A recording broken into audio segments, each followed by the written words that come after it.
So this is the think tank, and today we're talking with Brian about mission mobilization. And Brian, why don't you take a couple of minutes and introduce yourself first? We'll start that way. All right, I'm Brian Padgett, and I work at Redeemer Church in Lubbock, Texas. I've been here for about a year and a half, and so I run all of our, I guess my title is Missions Mobilization Director, so I'm over everything that goes out the doors internationally, whether that's short-term trips, people going long-term, and so over all of our training to equip people to go, things like that. So really anything that falls within the global mission camp will definitely go through me, and then I do a few other things around here as well. I've been in mobilization now for about 12 years with ministries like the Traveling Team. I was a regional director with Perspectives for a while. I worked with Frontiers and Avant Ministries for a while before coming here. So that's married, 3 kids, and I live in dusty Lubbock, Texas. So, tell us what the temperature is out there today. It's not too bad today. It's up to like 65. So we're 84 on Saturday. On Sunday, it was 20, and now we're back up to 65. So we're doing all right. Yes, the ice storm that came through Monday, it was incredible. Okay, so tell us a little bit about Redeemer itself.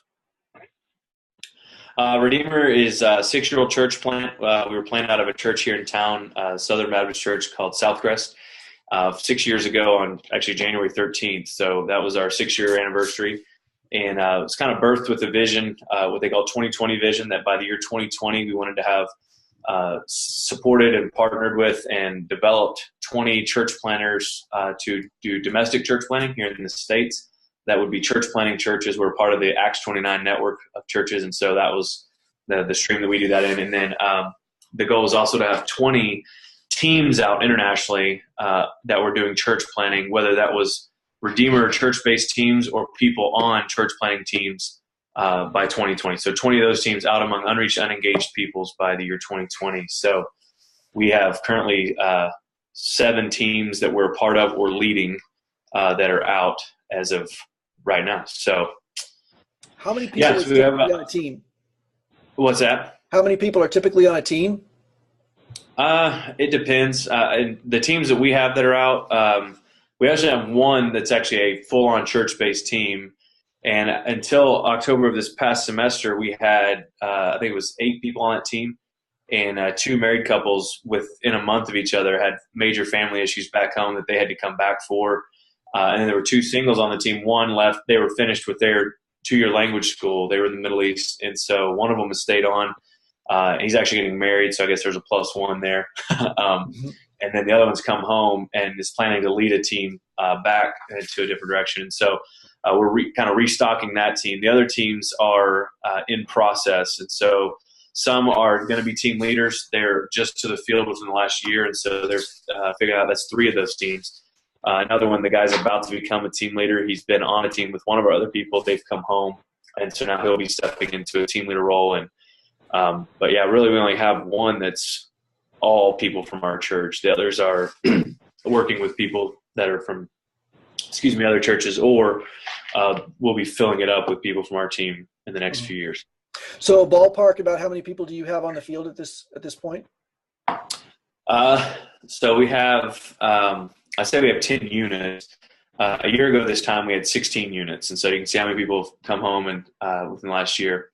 And then we have 20 people, 20 individuals that makes up about 12 units probably that are currently being trained and within a year to 2 years to 3 years from hitting the field. So in some ways I had to come in and kind of reestablish some footing. We didn't really have a whole lot of clear paths for people to walk on. We had a path. And so we tried to tighten that up a little bit to give people some real handles and then actually get them out the door. And so, so we'll probably be doubling and tripling over the next few years, which we're really excited about. So, yeah. Well, I don't know that many churches that are as intentional about doing this and are mobilizing these kinds of numbers. So let me ask you, how do you identify candidates? What do you look for in people? Yeah, there's a lot of different ways I guess we go about it. I mean, you have because our church has that vision, we actually get a lot of people coming here as college students. Texas Tech in our backyard. I think that's one of the huge assets we have. Texas Tech does a lot of recruiting for us. They recruit all these people to come to school there, and then they come to Redeemer, a lot of them because they've heard, man, this is the church in town that is pumping out missionaries, and we're all about like leadership development and discipleship. And so they hear that, and over time kind of migrate over to Redeemer. And so I get a lot of people that I don't have to do anything. They just already want to go. And what I tend to do then with them is really assess and process. We have, just kind of case in point, we have some people in our training program right now that, I've had to sit down with and say, hey, look, I think you're running from stuff. I don't think it means you can't be a missionary, but I think your main reason right now is you want to escape. And so as much as I want to send people out, I really want to keep people back that don't need to go just yet, and really help them process through what are some major issues that if you don't deal with them here, you're going to deal with them there, and it's going to be a lot more ugly. So what we try to identify is we want them to have passion. I mean, you don't teach passion. You can teach them other skills and things. So we want them to want to go overseas, and so we identify those folks. And then there's a few people that they love the Lord and it may have never been on their radar. And so I try to identify those people that are actively sharing their faith.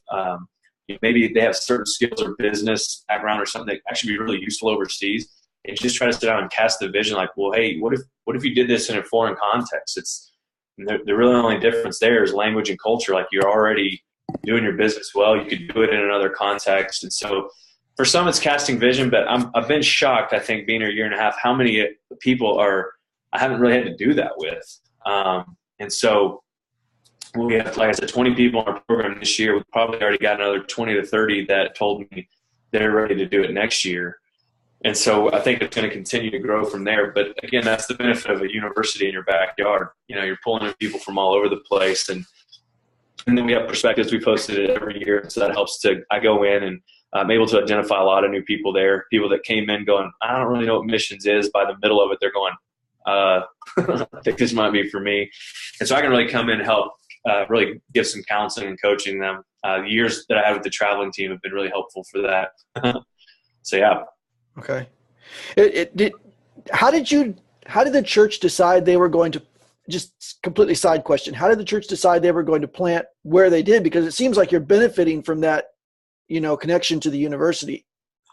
Yeah. So the pastor here that planted the church, he was the college and missions pastor at this other church in town, and really got a burden to plant. He wanted to be a church planter, and honestly thought he was going to go to Boulder or somewhere else, Boulder, Colorado or somewhere else.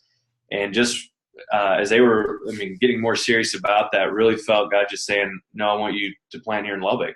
And he went to Texas Tech. He's been here for a long time and thought, all right. And the church got behind him, blessed him in it, fully funded the church for the first 3 years. That's a really unique thing, especially with the Southern Baptist Church planting a church in town that wasn't going to be, they ran a risk there, and they took a big risk, and they did it anyway. And so that's how it got, how it's, I guess, stayed here. I could say, although he had plans to go somewhere else. I think the obvious benefit of that was, okay, now there's a lot of college students, and that was also one of the cons. The church started out with, we're about 1,200 that come on Sundays now. We're getting a lot more young families, older adults that are coming, but for the first 3 years, it was primarily college students or right out of college. So financially, it was kind of fickle for a while. Right. We had a lot of college students that come here and they give, but they're working, $8.50 an hour jobs. There's only so much they can give out of that, and so they give, which is awesome, but it wasn't giving a lot. And even now, it's not that people are giving tons. This last year, we had a major spike, which was a total blessing.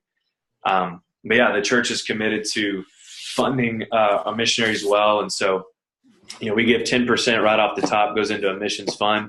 And this year they're bumping it up to 11%. They're going to try to start doing that more often. It's just kind of ticking it up. But for me, I think for us, the bigger challenge is, while a percentage of money is great, we want to give a percentage of our people even more so, which I think naturally makes your percentage of giving go up. So yeah, that's interesting. We have talked around the office occasionally about churches that tithe, and we've talked about, what would it look like if a church tithed their people or tithed their leaders or something like that. Okay, so you are looking for these people. So, how do you look for them in the church? What kind of resources do you offer people who are interested in missions to kind of build up that vision? Yeah, so as I mentioned, we do perspectives. We've hosted it the first 5 years of our existence. We hosted it. This last year, another church in town, and we've tried to get other churches to host it, and they just wouldn't. So finally, another one did. It was really encouraging. Their numbers actually went up. Their population of people taking it, which was great. And they're actually got a couple coming on staff to do similar to what I'm doing here. So that's really encouraging to see that. But I mean, every year we've had over 50% of the class has been from Redeemer. We pay for any members that take it. We have a half scholarship. We cover half of it so they can take it and half is off. So we have about 420, 430 members right now, and about a third of those have taken perspectives. All of our staff have taken perspectives. It's a requirement. All the elders are required to take it. Currently, we have one that hasn't taken it yet. And just found out today he's not going to be an elder anymore. So I guess he should have taken perspectives. No, I'm just kidding. That's bad. He got a job somewhere else. So no, it's not a bad thing. So anyway, yeah, so that's a big way right there is perspectives. For us, it gets everybody, excuse me, on the same playing field. At least a little bit, at least gets some language and some connecting points. So it's a prerequisite to getting into our training program for one. But then within that context, we've had the people coordinating it go to our church, and they've done kind of these go group follow-ups the next semester. So it's open to anyone, not just people from our church, but again, it's primarily people from Redeemer that have been doing it. And so there will be anywhere from 15 to 20, 25 people that meet once a week for about 7 or 8 weeks and just talk through more practical aspects of what it means to go. And so then through all that, I've been able to recruit out of that. The other things we offer, we do trips overseas. It's not and I've mentioned this before. We're not a short-term mission enterprise. That is no desire of ours. I don't have the time or the energy to even try to pull that off. And so we don't take very many of them, but we try to be very impactful with the ones we do. And so we created what I call the PVC trips. They're either going to be practical trips. Where, man, we're going to do medical or we're going to do some agriculture. We have a lot of ag folks here, and maybe something along those lines, but something that's a practical offering at the initiation of the people on the field. If they want that, we're not going to just say, we're coming and you deal with it. And then we do vision trips, which are, casting vision for where future teams might go. And then we do care trips. So that's the C in that. And so we've had a few of those, which has been really cool to see people go over and really bless the people we've sent out. But at the same time, it's served to have people come back and go, hey, this might be something that I really want to do. And so we know that, we expect that. And so that's why another reason, it's a secondary reason of why we do these trips, I would say. And so, yeah, I mean, I wish I was able to say, like, man, every week I'm like, waving the missions banner and hoping somebody will talk to me. I'm in a unique position, and I know not a lot of missions pastors have this, but like I get to preach, 5 or 6 times a year. I think because of that, people identify with who I am and see, and so it gives our missions ministry, I guess you could say, a little more upfront time. And so, yeah. And then I think the years of experience that I have coming in, a lot of people, have really trusted me, and so it's just a really interesting church dynamic. I'm not experiencing anything like this. And I just kind of keep hoping it never goes south. I'm like, this is a good thing going on here. Yeah. So, yeah. Well, you've got an interesting mix. You've got an interesting mix in that you have a substantial number of people within the church who have taken perspectives and recommend it to people. For example, I was talking to one of our call-ins, for his security's sake, I'm not going to mention the name, but he was telling me how, he had kind of zero interest. He's in your missionary training program. And he said he had zero interest in missions prior to taking perspectives. And the reason he took perspectives was because a friend of his was taking perspectives and said, hey, why don't you come along and take this course with me? And I think that's a fascinating thing because you've got such a high percentage of people who've taken the course. You've got a high base of kind of a word of mouth referral thing. And I really like your PVC trips. I like the way that I'm not huge on short-term missions myself. Sometimes you get these anecdotal stories about trips that have done more harm than good. But I like the way you've got a great acronym. But I really like the way that it's integrated. Pipeline. You like that? Yeah. I like the way that it's integrated in the sense that it contributes to potential candidates. You said that your vision trips, in your note to me, you said they were primarily reserved for those who are in the training program to explore possible locations to go. So you actually have a mechanism when they're interested in going, but they don't know where to go. You have some kind of a mechanism for helping them explore on site, as it were, some places, some potentials. Yeah, so those are they're extremely personalized. So it literally may be at times sending a married couple over, and that's it. That's all it goes. Ideally, we prefer to have more, and it'd still be personal, but it would be more team-based. So the vision trips will be twofold. One, we have team leaders and we have team members. Our team leaders, the vision trip for them, our desire is to get them out to see a people group or a land or where they might go. Mm-hmm. And then maybe in the hopes connecting them with other team leaders just to kind of dialogue and benefit from that. And then team members being that they may go with our team leaders. That's our ideal. We'd love to see that happen and have church-based teams, but we're not held by that by any means. So it may be getting them up. Their vision trip might look like, hey, go explore these two teams in this region. You want to go to India? Great. Well, hey, here's two teams that are looking for team members that we have connections with. And so trying to get them over there. And their vision trip is really more go see the city, sure, see the people, but see if you're a fit with the team. And that's a big thing as well for that. So there'll be other type of vision trips along the way where people that aren't in the training program can go on those, but they're not going to be an every year kind of thing. And so everyone in the program kind of gets priority in my mind. And so because we don't have the resources to go, let me have 5 people on staff with me that can multiply out this thing. I have to work within my own limitations and understanding. The great thing is, like the caller said, is that we have a ton of people in our church because they've taken perspectives that are really doing the work of mobilization for me. Right. And that's been a huge blessing and what I want and why I'm looking at possibly bringing on interns. That we have an intern program here where they come on for 2 years. And but I would create like mobilization interns where it would be a lot of teaching these people how to do mobilization. And really they're already doing it to a certain degree. And so that's been extremely helpful. But it's helpful because all the staff is on board with it. I mean, if anyone even mentions anything about missions, it's like, oh, well, you need to go talk to Brian. And they just send them right my way. And they're all usually willing to talk, even though they don't even know what it means. There's been a couple I've had to sound and say, man, I don't think going overseas is for you. I think you need to be a great supporter. And so I, as much as my job is to get people out the door, it's to take care of the people who stay back so that they're better supporters to help keep our people out the door. I think there's a direct connection there between how well they're cared for and how long they stay. Which brings me to the next point that I wanted to so walk me briefly through. Let's say I'm a young 20s person or whatever, right?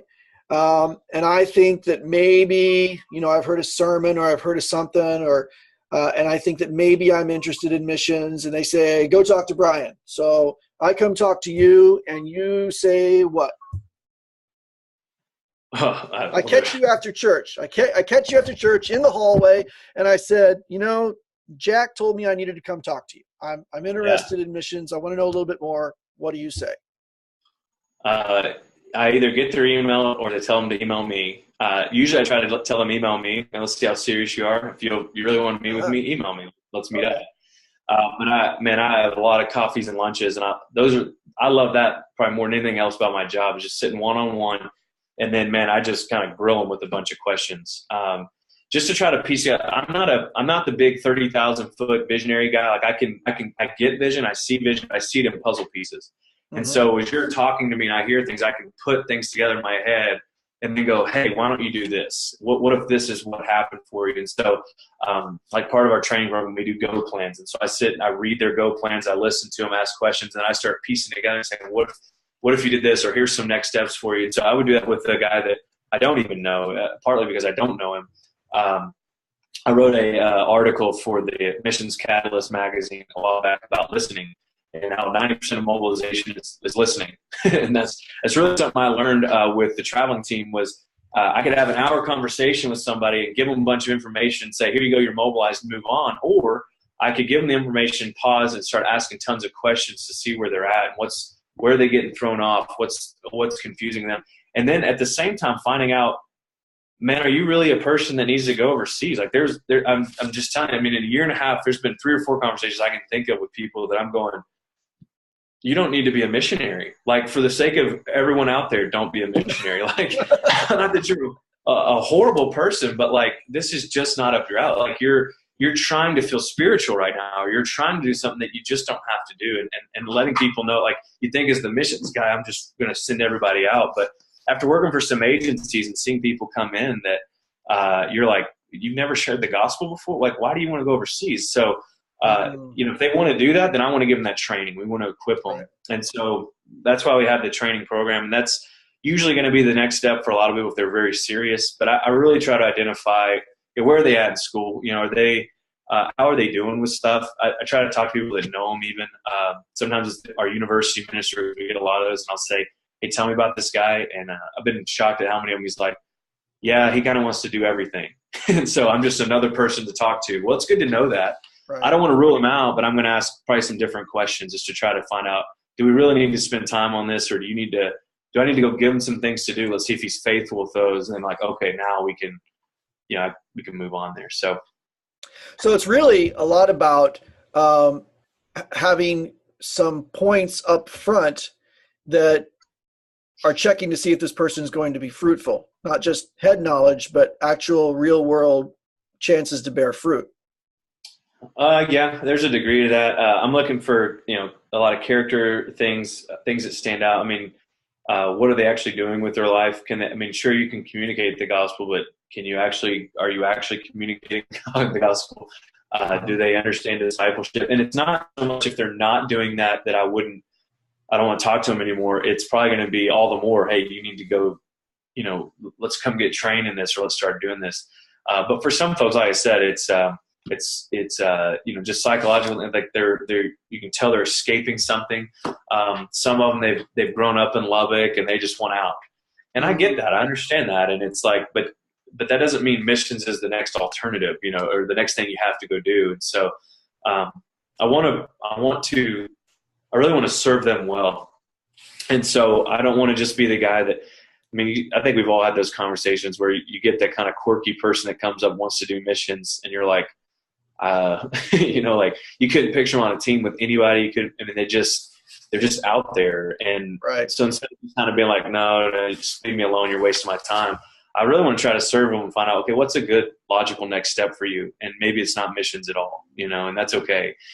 If they haven't taken perspectives, I try to encourage them towards that anyway, just because I think it's a good, you don't know what you're talking about, go take this and I call it scratch and sniff. People in perspectives is really in depth. There's aspects which it are, but I'm like, that's intro. Right. Right. Get you started. You're not an expert when you finish perspectives. You're just getting started. So you scratched and sniffed, and now you need to go get after the depths of it. So tell us about the missionary training program that you've got. Okay. Is that kind of your next step after? So if I go and I take perspectives and I'm done and I say, yes, this is me. I want to go deeper. I want to do this. Where do I go? Because a lot of churches, they don't have this next step. They don't have anything after perspectives. So yeah. So this is. So we really are going to have two follow-ups after perspectives. The other one we're building out. We can talk about this in a second. The advocacy team stuff. Right. For our supporters, but for people wanting to get in the training program, there's actually 2 people that can get in. One is anyone that's probably a year to 3 years from going. We want them to go ahead and start the training program. Or if it's someone who seeks to do mobilization, we want them in the training program. Okay. And so most of our people everyone in it this year is planning to go. Next year I think there'll be a couple people that are planning more mobilization, but could go, but they're probably thinking more mobilization. And so we built it around 3 areas. 1 is theology and missiology, 2 is spiritual formation, and 3 is evangelism discipleship. And so we break it down. So our small groups at Redeemer are called gospel communities. So we do goer gospel communities. which some of this I stole from Austin Stone Community Church. Yeah, I was going to say, this sounds awfully familiar to me. Yeah, they do go over missional communities, and so now we do go over gospel communities. We just I just told Cam, and I was like, hey, I'll take the name Goer too. We'll just roll with it. So we did, and so what we do in ours though is we do they're 2.5 hours every Tuesday night, and so both Goer gospel communities meet on the same night. They meet on Tuesdays, and what we do is we have a book that we're going through. In the fall, it's a theological book. In the spring, it's more missiological. There's actually multiple books, but there's 2 primary ones. And so we do a chapter a week. So it's nothing too extreme or whatever, but it is a chapter a week. And so we do theology in the fall, missiology in the spring. We discuss it in the Goer gospel communities. During that time, we're also talking about who are people that we're actually sharing the gospel with. And we're writing their names down and praying for these people and having, are there issues that are arising or some pushback? Someone's argued something with the gospel. What do we say? How do we answer their questions? And just kind of hearing from each other what we're doing. We this semester, in line with the missiological stuff, we're praying for and learning about unreached people groups and unengaged people groups. In the fall, we spent a lot of time focusing on our prayer time on just praising God for what He's taught us that week. And one of the things I was trying to go for there is that when you get out on the field, it's real easy to get discouraged. When you've been there 3-4 years, no one's come to faith. What are you thanking God for? Like, He's still good. He's still God. And so if you can't find a way to go, all right, nobody's come to faith, and then the main reason we're here is not actually happening yet, but man, God's been gracious to us in this. God's been good. Just to be reminded of His goodness and that He's still there. So we did that. And then we do spiritual formation groups. So they meet an hour and a half a week. And in that time, we actually, in the fall, we do an inductive Bible study together through Romans. So we do a chapter a week of Romans. So we start off meeting together, do the study together. So if anyone is like, I don't know how to do this, you're doing it in the context of a group at first. And then the rest of the week, you're on your own doing it. Then you come back, do it again, and go out. And then we had another book on spiritual disciplines that we were reading through a chapter a week, and just talking about different disciplines of prayer and Bible study and meditation and fasting and whatever. And in the spring, we're doing a study through Acts. And so I've created 5 questions that we do on our own. And then we have 5 application questions in our spiritual formation group that deal with the Holy Spirit, prayer, church, how people are saved in the daily Christian life that we find in Acts. And then we're reading through a book by Jerry Bridges, The Practice of Kindness. And so it's all about character. And so really developing our character along the lines really of the fruit of the Spirit. And so so that's the 2 main components, the 2 big meetings that we have. All along the way, we do a retreat, a men's retreat, women's retreat. We talk men's issues and missions, women's issues and missions. We have some people here on at our church that have been missionaries for 14 years in East Asia. And so they've come in and done that for us, which was really helpful. They have a reading over the break, and then they fill out a go plan over the Christmas break. And that's where when we get back in the spring, which I've just done, is I sit down one-on-one with each of them, and we walk through their next steps. And there's been a couple of them I've had to sit down and say, hey, I think you need to slow it down a year. I think you're not ready. You're wanting to go in a year and a half. I think you need to take 2.5, maybe 3 years. And for others, I'm like, hey, you need to speed it up. You're ready to go quicker. So we really try to process through it. It really serves as a great big assessment for us. But our hope is that the people that we send to any agency, that we are able to say with full confidence, yeah, this person, we believe in this person. We affirm their call to go. We've spent an entire year with them. We actually have now a phase 2 and 3. I'll just call it phase 2. There could be a phase 3, but for team leaders that we're also going to send them through. And so really it's a lot of development and assessment. And then we try to get into the agency because, again, I know we're unlimited. I've never planted a church overseas. I've never learned another language. That's not my area of expertise, nor is it our local church's area of expertise. So we send them to an agency that we think will do all that for them, or at least we trust them to do all that for them. So yeah. I mean, I wish there are a number of times I wish the churches I've been in would have had that. I mean, that's a great program. That is a wonderful thing. Tell us about the other side was the advocacy teams, which was fascinating to me. Yeah, I wish we had these. Yeah, again, this is really a great idea. So. Yeah, so it's not mine. It's an Austin Stone idea too. And and I'm glad that they had, because when I came in, what I thought we would do was something very similar, because I'd seen that in a lot of churches. They didn't. I mean, honestly, what I thought is we would use our gospel communities. And I was like, this is what we'll do. We'll get all of our gospel communities to support one of our missionaries and get behind them. And that was a nice idea. It's a lofty idea. It's probably a doable idea. But what I started to realize is I tried just a few things just to see how it happened. Man, you got some gospel communities are 30 to 40 people, and some are 10 to 20. And the more people you get, the absolute harder it is to communicate and get things done.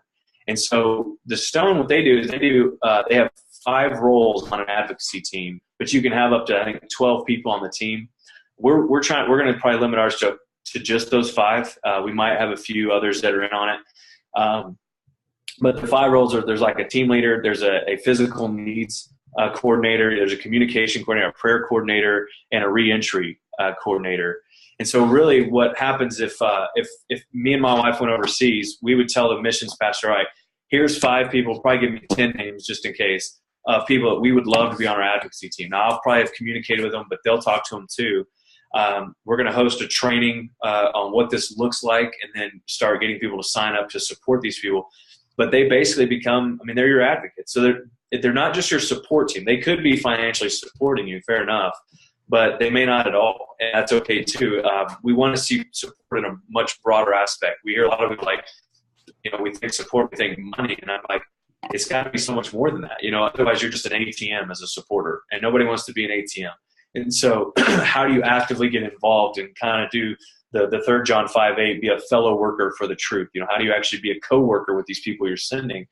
So we feel like the advocacy team, just from reading what the Stone had, is probably one of the best ways to do that. We can train multiple people and then get them rallied around the different units that we send out. So every married couple or single, our hope is by the end of this year would have an advocacy team around them. And so this is a great next step for people that have taken perspectives and are going to stay, because they're hearing all this. They're going, how do I stay a part of this? And these guys are going, I could give them money, but we really want to raise the bar for what it looks like to actually care for them. And that you don't just read their newsletter and maybe reply to it. Anybody that's ever been on support and sent a newsletter out knows maybe 5% ever reply back. And it's encouraging when you get those, but what if 55 or 95% replied back? Be more encouraging.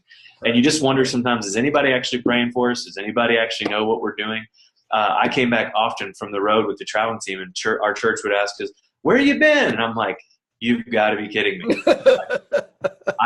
I've been down funneling drugs from Mexico for the last 6 months. You didn't know?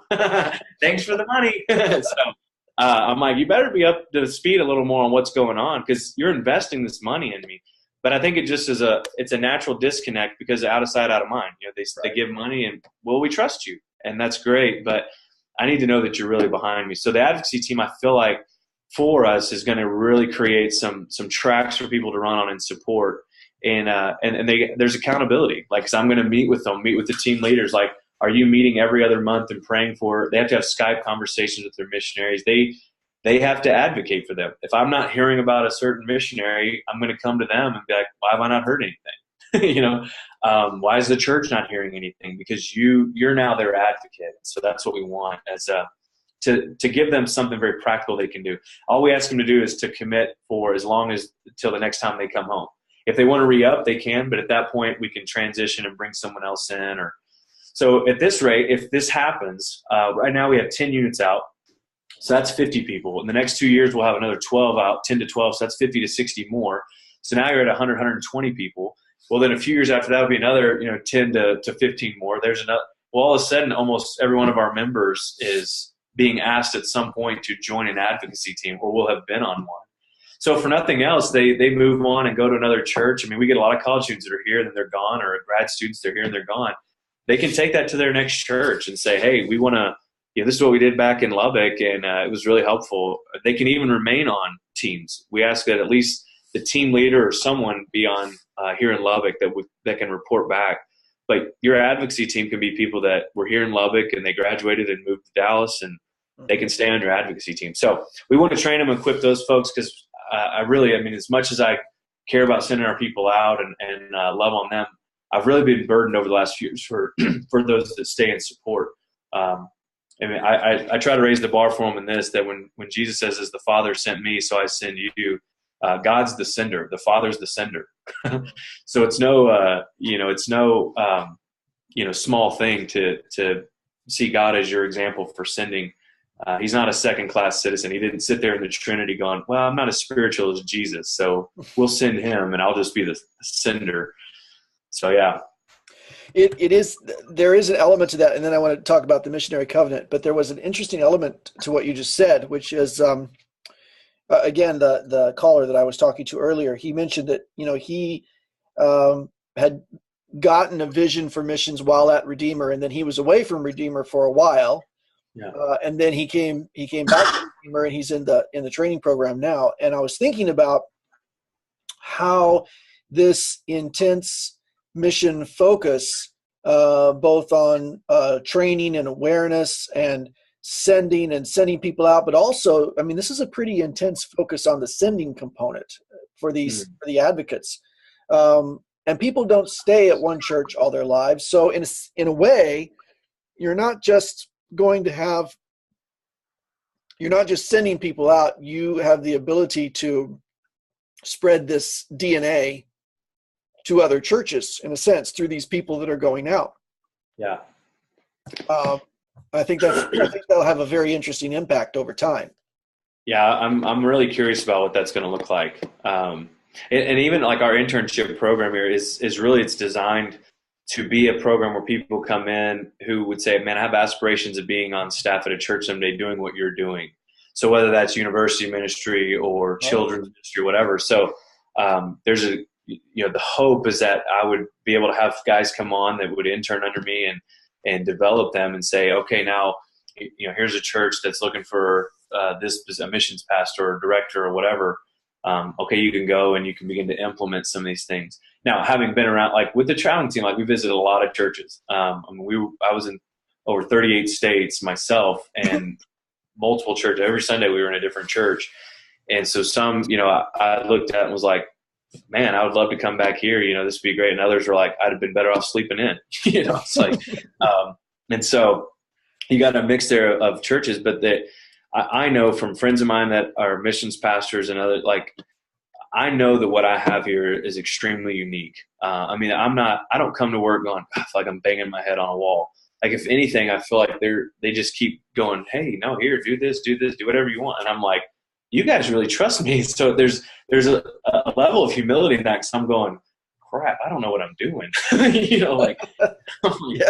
Okay, so I just keep acting. My next career is going to be in the movies, because I've totally fooled everybody, I think. But the deal is, like, it's so much fun working here, like with a pastor that is behind what we're doing, and yet he doesn't preach about the nations every Sunday. And I haven't felt like, oh, come on, say more.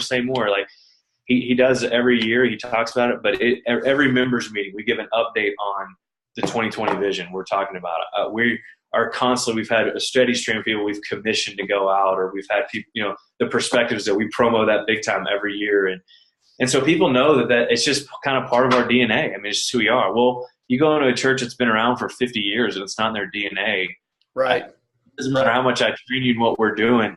There's a degree in which you're going to be banging your head on the wall to get things done. And so, I don't want to give anyone any false impressions that it's easy to do this, because a lot of the friends that I have that are out there, like, I remember meeting a guy, not a friend of mine, but he was a missions pastor in New Jersey at a church there. And he's been there for like 10, 15 years. And I told him what I'm getting to do. And he's like in his 50s. And so I'm like trying to hear from him, like, what are you doing? And he's like, he actually kind of had like a sad face and was like, man, I don't get to do all that. And I was like, oh, like, I'm not like, well, I didn't want to be like, stinks to be you, but I think he felt that, it's like, man, I wish my church would let me do this. And so I think for many people, missions is another ministry of the church. Here, we see it as what we do. Missional living is one of our kind of centerpieces here. And so I've been able to really piggyback on that and go, all right, this is what it looks like to live missionally. If you can do this here in Lubbock, we can probably send you overseas. If you're faithful to it here and you can learn language and culture, you're going to be fine probably over there as well. So let's talk, just describe briefly the missionary covenant, because I think that the missionary covenant was actually the genesis of this whole conversation that you and I have had. So let's talk briefly about that. And then those of you who, we've got several people who are listening in here, if you want to prep your questions, if you have any, now would be the time. You could either type them in the chat window and I can relay them, or here in a minute I'll unmute, especially those who are call-ins. I'll unmute us, and then we'll kind of do a round robin thing. So let's talk about the missionary covenant first. Yeah. So the missionary covenant, here's how it came about. Is probably about a year ago, we had our recovenant. So every year our members have to recovenant. So that's an opportunity for someone, if they're like, they've moved on, they can drop, or if they just differ now, or whatever reason, they don't have to re-sign it. And, so it's just a way of kind of tracking who's covenant member, who's not. Well, we noticed in the member covenant, there are certain aspects, like you're going to be a part of a weekly gospel community, and you're going to do this, and it was things that no missionary could actually do. So they could sign the covenant, we could just ignore those parts.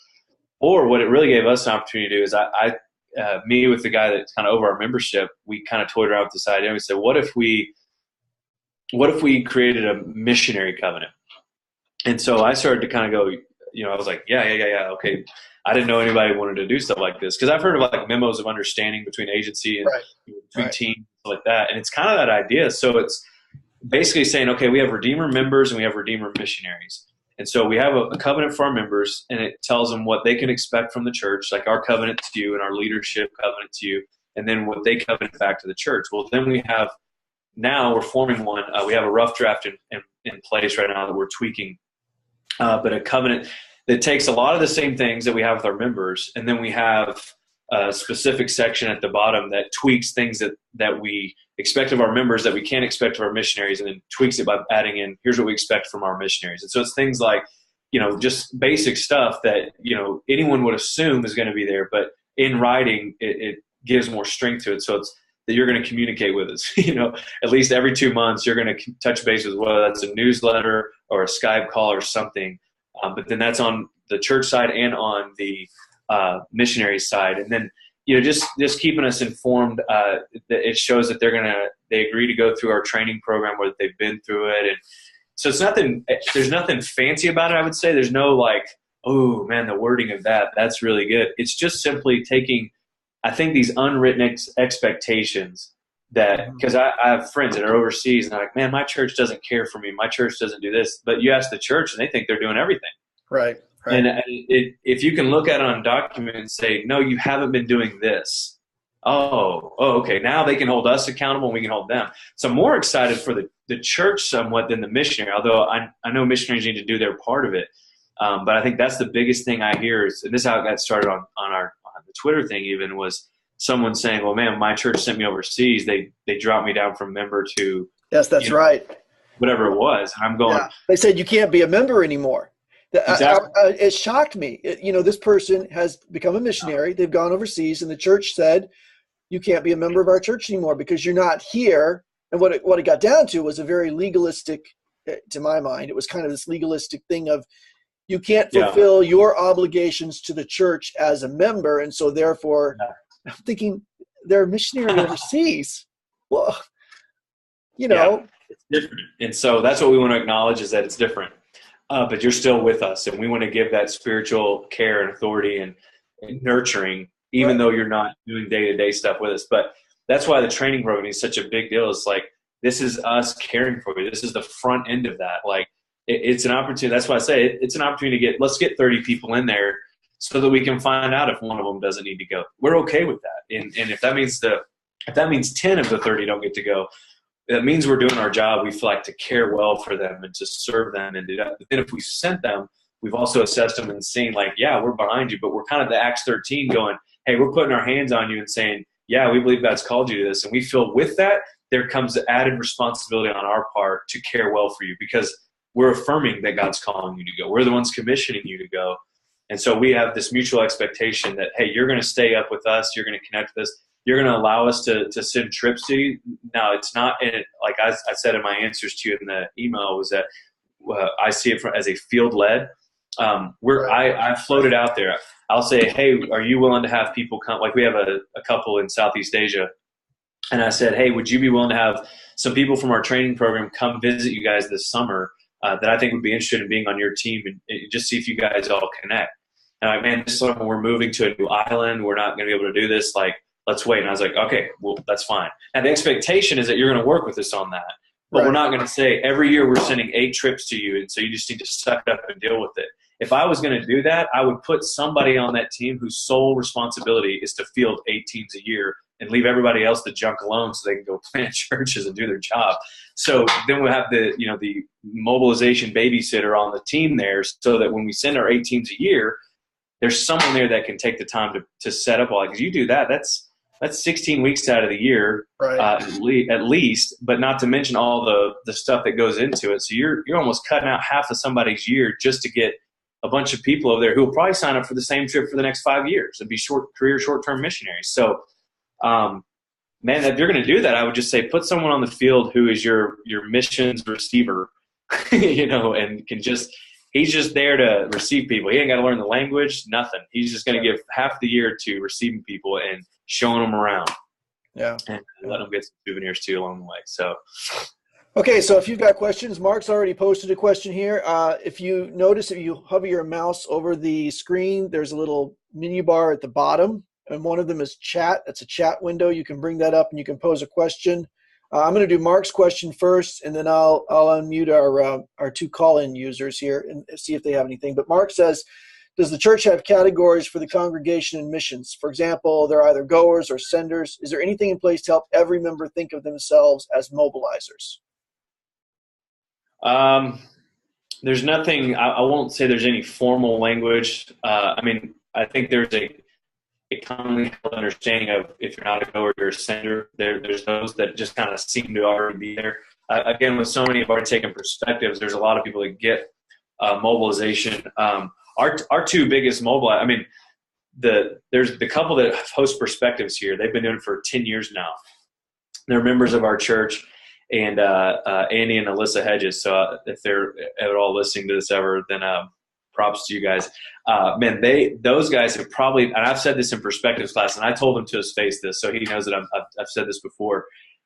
In the last 10 years, they've probably done more to mobilize the church in Lubbock, Texas, than the previous 50 years combined of anybody else trying to do it. Not just through perspectives. I mean, the way they open their home, the way they do all these things. So there's a couple things we're trying to do. And again, because I've only been here for a year and a half, so I've been learning the ropes for kind of the first year. And now I'm starting to kind of establish myself in the church as what I bring to the table and everything else. And so I keep hearing these different stories of them and some others that are like them. And what I'm trying to do is kind of get them out more and leading different things other than just perspectives by just example, if nothing else, to see what does a whole holistic sender look like. I think part of that is mobilization. And they've done it in a bigger scale. I don't think the average Joe needs to do it exactly like them. But I think that, people, if they'll start praying for the nations. We did a thing in October with all of our GCs. I created a people group, unreached people group prayer profile. And so every week, there was 4 weeks, and it was a different people group that we actually have people from our church working with. And so I left that very open-ended, and so they didn't communicate like, hey, all of our people are working with these guys. I don't want to throw anyone on the bus there. But every week in Gospel Community, they would pray over those people groups. Well, that's an aspect of me mobilizing them. But what I sent a letter out to all of our Gospel Community leaders saying, you can begin to do this on a regular basis. And so I'm trying to get the term mobilization in there more. That's why I want to bring them into the training program to equip more people how to think that way. I'm getting all of our people in the training program to a degree to think that way, going, hey, you've already done the training program, but can you think of 4 or 5 people out there that could be interested in doing that you could mobilize to do it, or that you get them start to think in other realms of advocacy team, things like that, and then you pass that on. So for me, mobilization is a broader thing than what I am accustomed to with working with agencies, where really it was recruitment. They called it mobilization, but recruiting is, to me, a very different thing. They're somewhat the same, but they're also very different.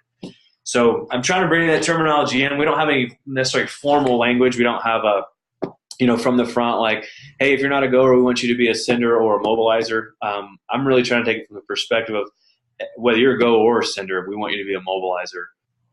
That's mobilizing people to pray. That's mobilizing people to give, to join these advocacy teams, to get in the training program and go, to take perspectives, to go on a care trip, whatever it may be. And so I'm using all those different venues to kind of keep that language up front, but there's nothing necessarily from the pulpit, I guess, that is defining those terms.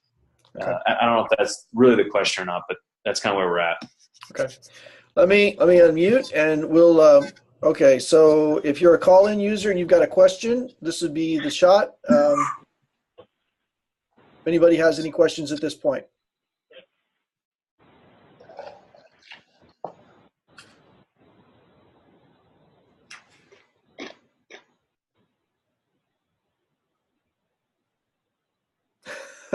Sounds like we've probably covered everything. When you get an expert in.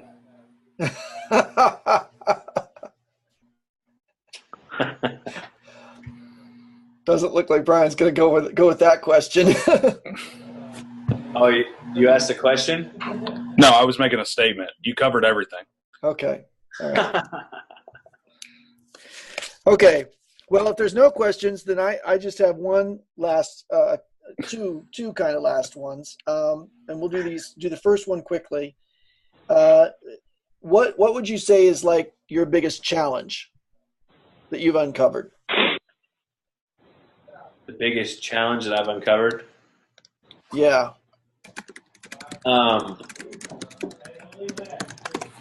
Let me think here.